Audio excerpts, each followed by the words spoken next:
When Lauren told her husband she was going on a date with someone else, she expected jealousy, a meltdown, maybe even begging. What she didn't expect was for Jason to smile and accept the challenge. But when a test turns into a game and the stakes become their marriage, only one walks away in control. Jason Cooper believed he knew Lauren better than anyone. 5 years of marriage had created a rhythm between them, a steady beat of morning coffees, shared errands, Sunday hikes, and quiet evenings spent half watching TV shows they'd both already seen. They weren't perfect, but their life felt secure, stable, and Jason liked stable. He thrived in it. So when Lauren out of nowhere said, "I'm going out with a coworker Friday night," Jason thought he misheard her. It wasn't what she said, it was how she said it. Calm, casual, like she was commenting on the weather. She didn't glance up from her plate. She just spread butter on a slice of bread like nothing had shifted. Jason's mind scrambled for context. Was this someone she'd mentioned before? A group dinner, maybe? Some office event? "What do you mean?" he asked, keeping his voice even. Lauren looked up. There was no apology in her eyes, just something else. Deliberate. "Just dinner," she said. "It doesn't mean anything. I love you. This doesn't change us." Jason didn't respond. He just stared, absorbing each word. She spoke like this was normal, like he should be okay with it. She wasn't asking for permission. She was informing him, like the decision had already been made. And yet she was watching him, carefully, waiting for the blow-up, the begging, the fight. But Jason didn't play along. He let silence settle between them, then leaned back slightly in his chair and gave the smallest shrug. "I see." That caught her off guard. It was subtle, the shift in her breathing, the tiny pause in her motion, but Jason noticed. He knew Lauren well enough to see that the confidence she was projecting wasn't as solid as it looked. She hadn't expected indifference. She wanted a reaction. Jason wasn't about to give her one. "Maybe I should go out with someone too," he said, "just to see what it's like." Lauren's eyes flicked up sharply. This time the mask cracked. She blinked. "You met someone?" Jason smiled just enough. "There's a woman at the gym. We talk sometimes. She's nice." He didn't know her details, not after what she'd said, but the effect of his words was immediate. Lauren paled slightly. She held her fork mid-air, frozen. Jason felt something cold and calm settle inside him. He wasn't doing this to get even. He wasn't trying to hurt her. But if she wanted to test him, he'd pass and let her feel what it was like to be on the other end of uncertainty. She murmured something. He didn't catch it all, but it didn't matter. The dynamic had shifted. Jason continued as if this were any other dinner, wiping his mouth with a napkin and finishing his glass of water. "Is there a problem?" he asked, almost too politely. Lauren let out a short laugh, clearly forced. "Of course not. I just didn't expect that from you." "Funny," Jason replied, folding his arms. "I didn't expect this from you either." That hit harder than anything else he'd said. Her posture stiffened. The lightness in her voice disappeared. "So, who is this woman?" Jason saw what she was doing, grasping for control. It wasn't about the woman, it was about power. "Does it matter?" he asked. "If it doesn't change anything between us, why would the details matter?" He watched her carefully. She couldn't answer, not without contradicting everything she just claimed to believe. And Jason realized something in that moment. This wasn't about her finding someone else. It was about seeing if she still had control over him. And now she didn't. Without saying another word, Jason stood up from the table and said, "Good night, Lauren." She stayed seated, stunned into silence, as he walked out of the room. Something irreversible had started. And for the first time since she spoke those careless words, Lauren seemed to understand that not every game ends the way you think it will. Jason didn't argue. He didn't ask questions. He didn't lose sleep. In the days following that strange dinner, his routine remained unchanged, or so it seemed. He still got up early, still left for work on time, still came home at the usual hour. But something in the air between them had shifted. The small talk disappeared. Shared laughter gave way to long silences.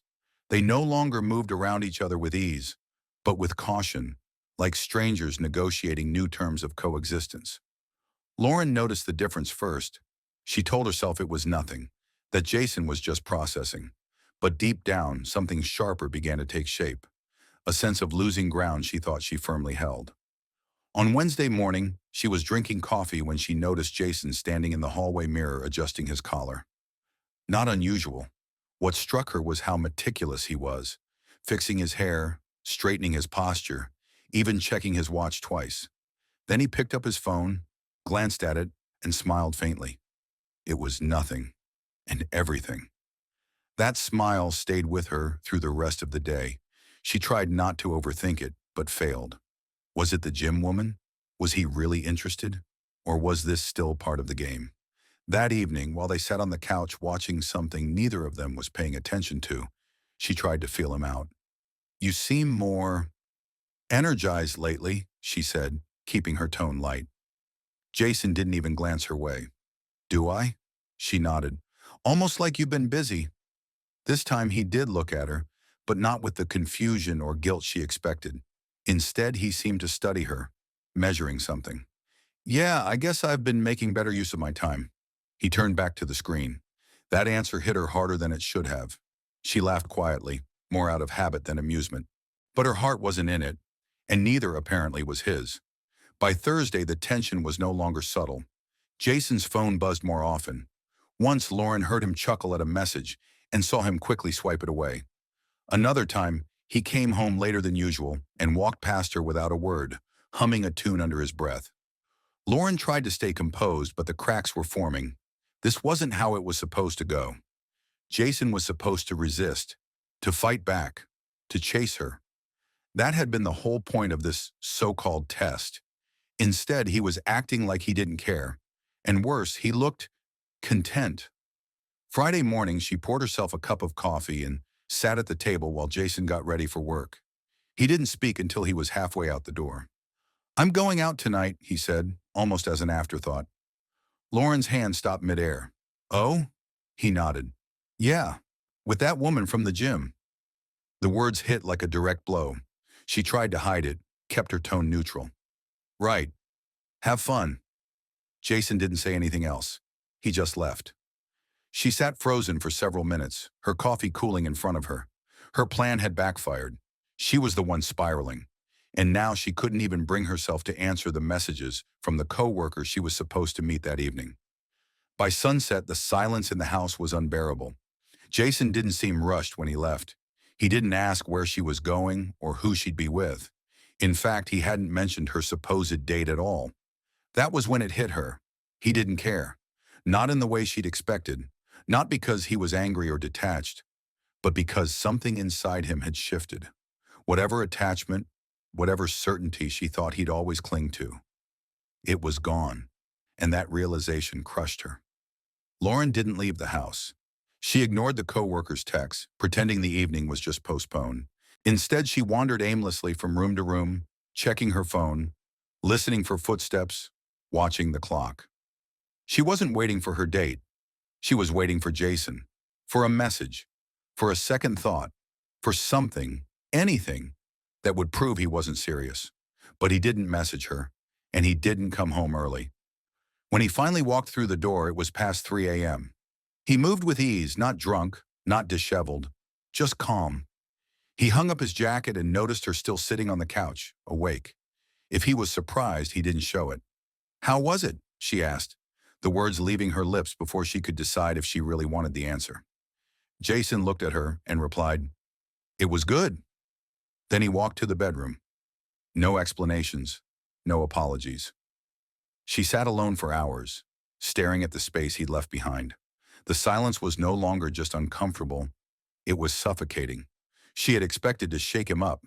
Instead, she woke up a version of him she didn't recognize, one that no longer needed her approval. And worst of all, one who didn't seem afraid to leave. The next morning, Lauren woke up on the couch. Her neck ached, her back stiff, but none of that mattered. The moment she opened her eyes, it all came rushing back. Jason's calm entrance, the casual, "It was good," and the way he walked past her like she wasn't even there.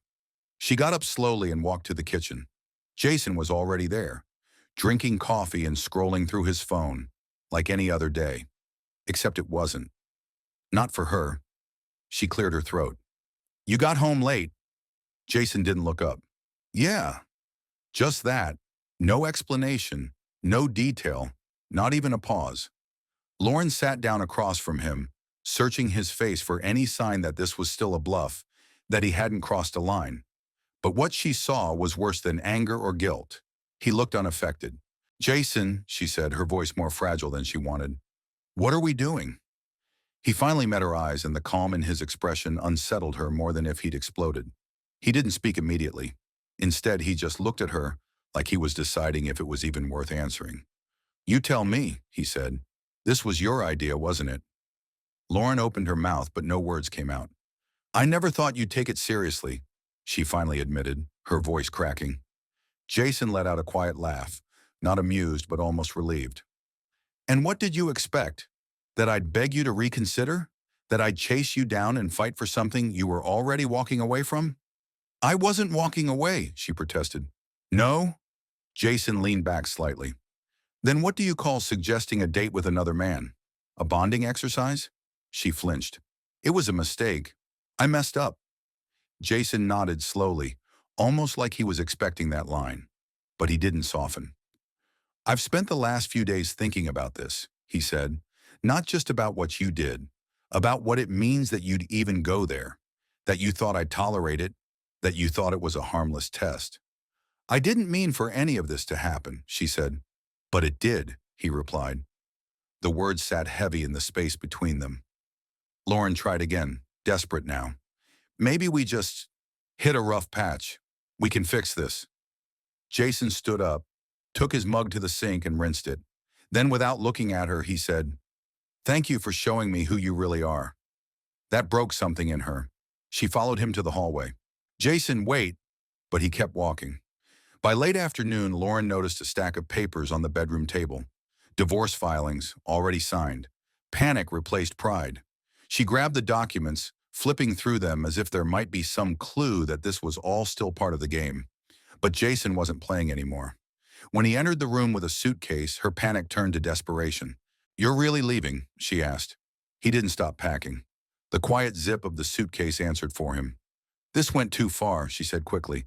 I forgive you for going out with her. Let's just call it even. You forget what I said about the coworker, and I'll forget what you did. Jason paused, hands resting on the suitcase. I don't need your forgiveness, Lauren, he said. I didn't cheat. I played by the rules you set. But you went out with her. After you told me you were doing the same, he interrupted. Don't act like I'm the one who broke something. She took a step closer. We can still fix this. He shook his head. You didn't want to fix anything. You wanted to see if I still needed you. And now you're scared because I don't. Her breath caught. That's not true. Jason's tone stayed even. You didn't expect this to end. You thought I'd be too scared to leave. But I'm not. I'm finally clear-headed. Lauren's voice trembled. I still love you. He looked at her then. Really looked. And for the first time, she saw not resentment or pain, but indifference. I believe you, he said, but that doesn't change what you did, or what it revealed. He picked up the suitcase and his keys. Jason, please. He didn't look back. The front door opened, then clicked shut behind him. Lauren stood in the middle of the hallway, frozen. She had tested the boundaries of trust, of love, of loyalty, and now she was alone. And Jason, for the first time in years, was free. Lauren stood in the hallway for a long time after Jason left. The sound of the door clicking shut was final, but she refused to believe it was over. She told herself he just needed space, a few hours, maybe a night. But each second that passed felt heavier than the one before. She didn't cry right away. She couldn't. The reality hadn't sunk in fully yet. Instead, she sat down at the table, staring at the empty seat across from her. The one Jason had occupied the night she changed everything with a single sentence. She had underestimated him. That much was clear now. She thought he'd resist, maybe retreat, but never detach. She never expected him to walk away, not without anger, not without a fight. But Jason didn't leave because he was angry. He left because he was finished, and that difference haunted her. The next morning, Lauren woke early. She walked through the house, hoping to hear the familiar sound of keys, The front door, footsteps in the hall. But the silence told her all she needed to know. He wasn't coming back. She called her mother, but didn't mention anything. She texted her coworker and said she was sick. She spent the day scrolling through her phone, checking for a message from Jason that never came. Every app she opened led to nowhere. She wasn't looking for distraction. She was looking for signs. By the third day, her confidence had eroded into anxiety. The thought of him with someone else wasn't just hypothetical anymore. It was real. He had gone out. He had chosen someone. And the way he acted afterward, so calm, so unaffected, it wasn't about payback. It was a shift. He had truly moved on. Lauren tried to reestablish contact without making it obvious. She sent a casual message. "Hope you're okay." It went unread. That night, she drove by the gym Jason mentioned. She parked across the street and waited, scanning faces as people came and went. She didn't know what she expected to see. Him, maybe. Her. Something that would give her answers. She didn't see either. After an hour, she drove home. The silence felt even colder now. The days became harder. Sleep didn't come easy. Food tasted dull. She played their old routines in her mind, wondering which ones Jason missed, if any, wondering if he even thought about her at all. And then came the envelope. It arrived on a Thursday, hand-delivered, not mailed. Inside were finalized copies of the divorce filing, signed, neat, no notes, no apology, no personal message. Lauren sat on the edge of the bed holding the papers. She tried to convince herself it was a mistake, that she could call him, explain, fix it. But she didn't reach for her phone. Deep down, she knew it wouldn't matter. Jason had given her his answer already. Over dinner, when he didn't explode. At the gym, when he smiled at his phone. At the door, when he walked away without hesitation. And now on paper, in ink. Later that evening, in one last act of desperation, Lauren called his number. Straight to voicemail. She left a message. "I didn't mean for any of this to happen. I thought we could handle it. I thought it would bring us closer. Please call me." She listened to it twice before hanging up. It sounded weak, hollow, not like her. But Jason never called back. That weekend, her coworker messaged again, asking if she was okay, offering to reschedule their canceled dinner. She stared at the screen for a while before typing a reply and deleting it. She couldn't face anyone. Not yet. Maybe not for a while. On Sunday, she checked his social media. Nothing new. No pictures. No hints. But he was active. She saw a post liked by him just minutes earlier. It was a photo of a local hiking trail, one they used to visit together. No caption. But it said enough. Jason wasn't hiding. He just wasn't looking back. Lauren closed the app and set her phone down. For the first time, she understood the full weight of what she'd done. She hadn't just tested Jason's limits. She'd severed the very thing that held them together. Respect. And respect, once gone, doesn't return with apologies. She walked through the house once more, looking at everything they'd built together. It was all still there, but it no longer felt like hers. It felt like a museum of choices that led to one irreversible outcome. Jason was gone, and he wasn't coming back. Monday morning arrived without promise. Lauren sat at the table, staring blankly at the wall. She hadn't slept. She hadn't eaten. She'd cycled through every emotion: shock, denial, anger, guilt. But none of them brought relief. The silence in the house had become unbearable. Not because it was empty, but because it echoed with everything that used to be there. She kept thinking about that last conversation. "I don't need your forgiveness, Lauren." That line had played on repeat in her mind, each time cutting deeper. She had said she forgave him to regain some control, hoping it would shift the dynamic back in her favor. But he'd seen through it immediately. And now the divorce papers were signed. The suitcase was gone. The life she knew had been dismantled, not in an explosion, but with surgical precision. Jason wasn't angry. He was resolved. She picked up her phone, checked for new messages, and put it back down. No missed calls, no texts, not even a question from him about dividing assets or next steps. He didn't seem to want anything from her. That, more than anything, terrified her. Later that day, she tried reaching out again, this time through email. It was longer than her voicemail. Thoughtful, emotional. She recounted their years together, reminded him of the good times, asked him to think about whether this was really worth ending it all. She reread it 3 times before clicking send. An hour later, the message was marked as read, but no response came. That night, she looked through old photos, not out of nostalgia, but out of confusion. How did it come to this? How did one conversation ruin everything? But it wasn't just one conversation. That was what she had to accept. It was the thinking behind it, the willingness to test him, to dangle insecurity and see how he'd react. She didn't do it because she wanted freedom. She did it because she wanted control. She thought he'd break, beg, or compete. Instead, he chose dignity. And now she was alone. Not because he gave up, but because he chose not to be a pawn in someone else's game. On Thursday, a friend called her after hearing from a mutual acquaintance that she and Jason had split.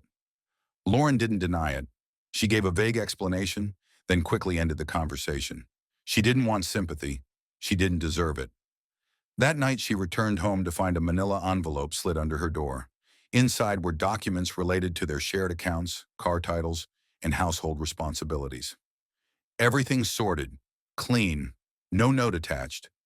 Jason had made his exit as quiet as his presence had once been dependable. She placed the envelope on the table and sat in silence. This wasn't just a breakup. It was a judgment. Jason hadn't shouted, threatened, or blamed. He had responded with calm, with boundaries, and then with distance. And that was what hurt most, because it forced her to face herself. In the end, she hadn't just lost Jason. She lost the version of herself that had believed she could manipulate loyalty without consequence. Weeks passed. The house grew still, not from grief, but from acceptance. She no longer expected a text or a knock at the door. She stopped checking his accounts. Whatever life Jason had chosen, it was his now. Lauren started therapy, not to get him back, but because she finally understood that something in her had gone off track long before that night at the kitchen table. Somewhere along the way, she confused control with security and games with love. The counselor asked her once, "What would you say to him now if he were here?" Lauren thought for a long time before answering. "I'd thank him for leaving, because it made me see the cost of everything I did." She wasn't healed, not yet, but she was honest. And honesty, she now realized, was the only foundation a relationship could stand on. Jason had left with nothing more than a suitcase and his self-respect. He hadn't raised his voice, demanded revenge, or dragged her through chaos. He just walked away from someone who didn't value him until it was too late. And in doing so, he taught her the lesson she'd never forget.